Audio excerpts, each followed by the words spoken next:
Greetings everyone, welcome back to another episode of Bite Size History on History with Audrey D. In today's lesson, we are going to be looking at the contributions of King Narmer to ancient Egyptian society and culture. Now, if you are liking these lessons so far, please make sure that you are hitting that like and subscribe button. Also, hit that notification bell so you get notified every time I put out a new episode. You can also find me on Instagram, TikTok, and Patreon as History with Audrey D. Let's go ahead and get into our lesson on King Narmer and his contributions to ancient Egyptian society.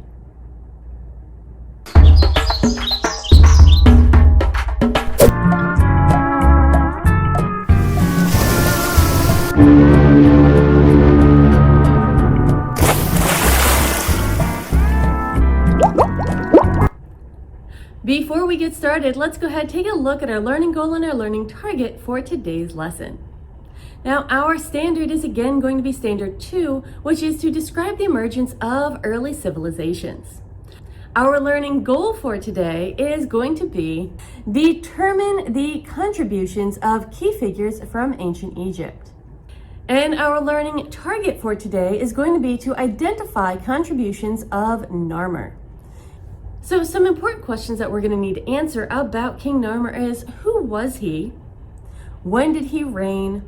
What were his accomplishments, and what did he contribute to Egyptian society or culture? Let's take a look at King Narmer's reign and what he did for ancient Egyptian society. So who was King Narmer?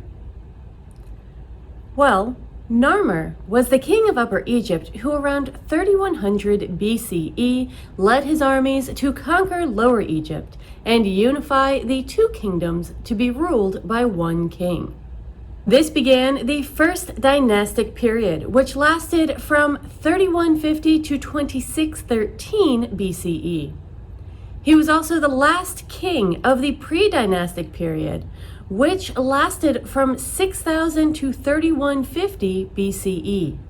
Narmer was most likely also known as Menes, and this denotes his transition from the pre-dynastic to the first dynastic period.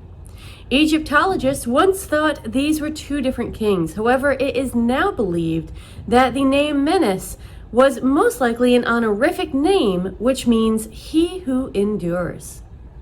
Narmer also moved the capital of Egypt to Memphis, which acted as a central location between Upper and Lower Egypt.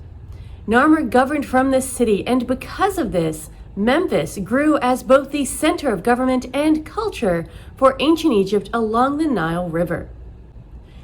The Narmer palette is an engraving found on a stone chevron shield, which shows the story of Narmer defeating his enemies and unifying Upper and Lower Egypt.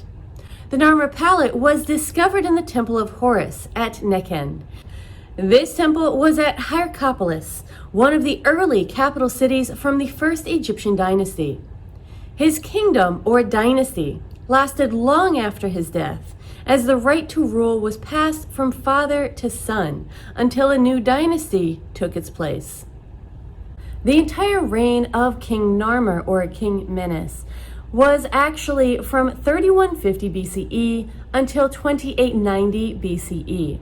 Now, the reason for this is it's the first dynasty, and this includes the reign of all of King Narmer's heirs.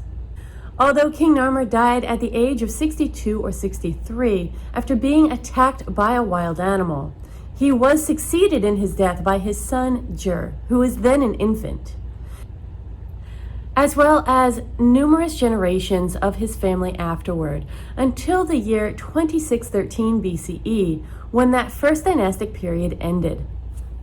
That is it for today's lesson on King Narmer and the contributions he made to ancient Egypt.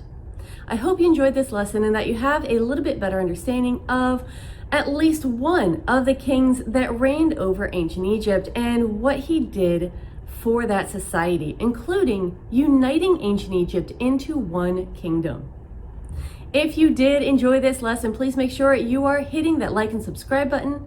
Also, find me on Instagram, TikTok, and Patreon as History with Audrey D to get more info on some of the key contributions of ancient Egyptian kings and queens. Thank you so much for watching, everyone. Have a fantastic day, and I will see you in our next lesson.